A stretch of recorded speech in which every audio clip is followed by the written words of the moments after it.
early positive reviews na. Rated PG pa ang entry na natin na Manila's Finest. Kaya naman masayang-masaya si Piolo Pascual na syempre bida ng pelikula. May balita tungkol dyan si Von Belenario. Nagkagulo ang fans nang bisitahin ni Piolo Pascual ang pamantasang ito sa Quezon City para sa Wish Roadshow promo ng Manila's Finest.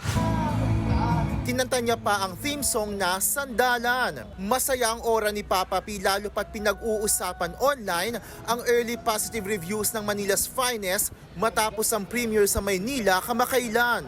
Of course, we're happy. Nagre-repost ako sa mga nababasa ko and nakakataba ng puso kasi syempre at least nakuha ng audience, the message of the film. Bonus pang rated PG ang kanilang MMFF entry.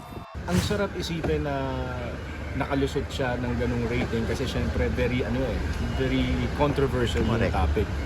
Yung konsepto ng pelikula. I wanted to say na papanahon siya, it's relevant, but we want the people to watch and we want them to give their takeaways.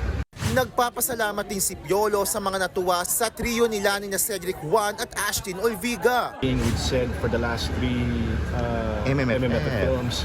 And then with Ash, nakakatuwa kasi parang nagkaroon ka ng bagong kaibigan, nagkaroon ka ng bagong kasama sa trabaho na alam mong pareho ng intention. Abangan si Piolo at ang mga cast ng Manila's Finest at iba pang pelikula sa Parade of Stars bukas sa Makati City. Mapapanood na ang mga MMFF entries ngayong Pasko sa mga sinihan nationwide. Kapatid, ako si Von Belenario para sa 1PH.